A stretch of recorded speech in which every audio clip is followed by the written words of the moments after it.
Hello दोस्तों, Raghav voice channel में आपका स्वागत है। आज मैं आपके सामने एक गौतम बुद्ध की कहानी लेकर आया हूं, जिसका शीर्षक है चुप रहने का महत्व। चुप रहने का महत्व। दुनिया की सबसे तेज छुरी हमारी जबान है और दुनिया के सबसे खतरनाक हथियार हमारे शब्द हैं, जो बिना किसी का खून बहाए लोगों को अंदर ही अंदर मार सकते हैं। हमारे शब्द हमारी ताकत हो सकते हैं, उसी के साथ यह हमारी सबसे बड़ी कमजोरी भी हो सकते हैं, अगर हमें नहीं पता कि कब, कहां और क्या और कितना बोलना है। यदि हम सही समय पर सही इरादे के साथ सही शब्दों का प्रयोग करते हैं तो ये हमें एक सफल व्यक्ति बनाता है, लेकिन अगर हम सही समय पर सही इरादे से सही शब्दों का इस्तेमाल नहीं करते तो ये हमारे जीवन को नर्क से बदतर बना सकता है। तो चलिए जानते हैं एक कहानी के माध्यम से चुप रहकर जीवन को कैसे बदला जा सकता है। जापान में एक बहुत ही प्रसिद्ध बौद्ध भिक्षु रहा करते थे। उनका नाम रिसाई था। रिसाई अकेले रहते थे। दुनिया के शोर शराबे से दूर जंगल में वो रहते थे और वह बड़े ही ध्यानी और प्रभु भक्त व्यक्ति थे, इसलिए वह पूरे जापान में बहुत प्रसिद्ध थे। एक राजकुमार की समस्या। Motivational story. एक दिन एक राजकुमार रिसाई के पास आया और बोला, हे प्रभु, मैं हमेशा थका हुआ, निराश और परेशान महसूस करता हूँ। मेरा मन बहुत अशांत रहता है, हालांकि मेरे पास सब कुछ है, दौलत, शोहरत, सुख, सुविधाएं जो हर व्यक्ति चाहता है या पाने की चाहत करता है, लेकिन फिर भी मेरे अंदर इतनी अशांति और चिंता क्यों है। रिसाई ने उसकी बात बहुत ही ध्यान सुनी और कुछ सोचने के बाद कहा, तुम इस प्रश्न का उत्तर जानते हो, बस तुमने कभी इस प्रश्न को हल करने की कोशिश नहीं की है। रिसाई ने आगे कहा, मैं एक खोज करना चाहता हूँ, क्या तुम मेरा साथ उसमें दोगे? इस खोज के बाद तुम्हारे जीवन में किसी भी तरह की अशांति और चिंता नहीं रहेंगी। ये बात सुनकर राजकुमार बहुत खुश हुआ। उसने रिसाई से कहा, बताए मुझे क्या करना होगा, अपने मन की शांति के लिए मैं कुछ भी करने को तैयार हूँ। राजकुमार की बात सुनकर रिसाई ने कहा, तो फिर अगले 15 दिन तक मेरे आश्रम में रहोगे और एक सामान्य व्यक्ति की तरह अपना जीवन व्यक्तित्व करोगे, और इन 15 दिनों में तुम अकेले और चुपचाप रहोगे, जितना हो सके कम बोलोगे। राजकुमार सहमत हो गया।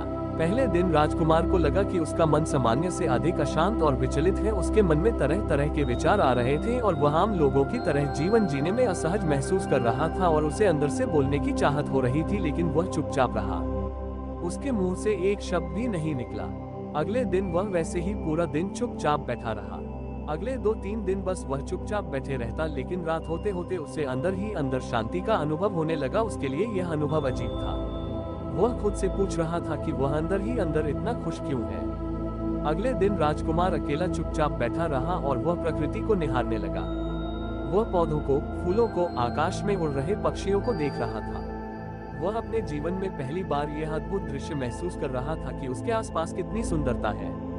अब वह दिन भर प्रकृति की सुंदरता को निहारता रहता और ताजगी महसूस करते रहने लगा था।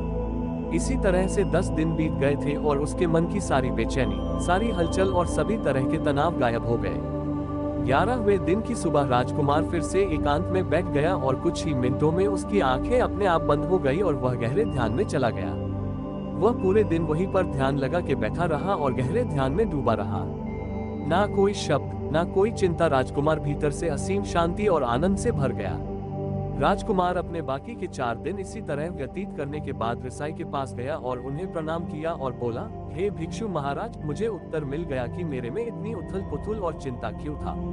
मैं जान गया कि मेरा मन इतना अशांत और विचलित क्यों था। रिसाई ने मुस्कुराते हुए कहा, बताओ क्या उत्तर मिला तुम्हें? राजकुमार ने कहा, मैं जरूरत से ज्यादा बातें करता था। मैं किसी पर भी अपने शब्द और ऊर्जा व्यर्थ करता था। मैं दिन भर अपने लोगों से फालतू बातें करता और अकेले में उन्हीं लोगों के बारे में सोचता रहता था।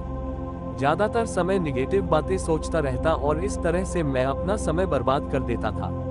ज्यादा बोलने और निगेटिव सोचने से मेरा मन अशांत और बेचैन हो गया था। इसी वजह से मैं किसी काम को ठीक से नहीं कर पा रहा था, जिसकी वजह से मैं हर काम में असफल होने लगा, और फिर इन्हीं लगातार मिलने वाली असफलताओं की वजह से ही मैं उदास और चिड़चिड़ा हो गया। इन्हीं सभी चीजों के वजह से मेरा जीवन बर्बाद हो रहा था। यहाँ पर हुए 15 दिन मेरे लिए पूरी तरह से अलग थे। मुझे कुछ अलग ही एहसास यहाँ पर हो रहा था।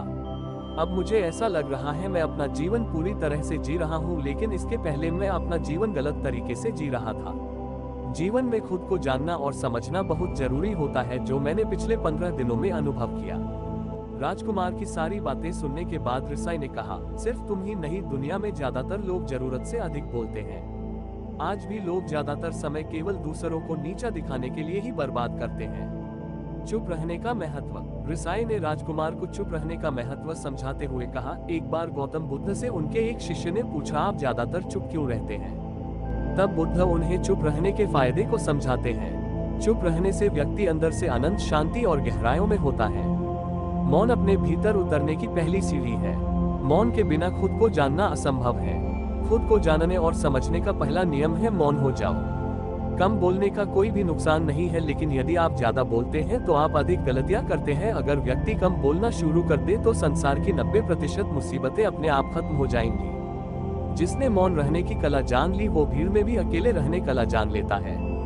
एकांत में तो आदमी आनंदित रहता है, दूसरों की उपस्थिति ही तो बेचैनी पैदा करती है। चुप रहने की शक्ति से अधिकतर ऊर्जा को बचा लोगे। इस कहानी से हमें ये सीखने को मिलता है कि चुप रहने में भी एक अद्भुत शक्ति होती है।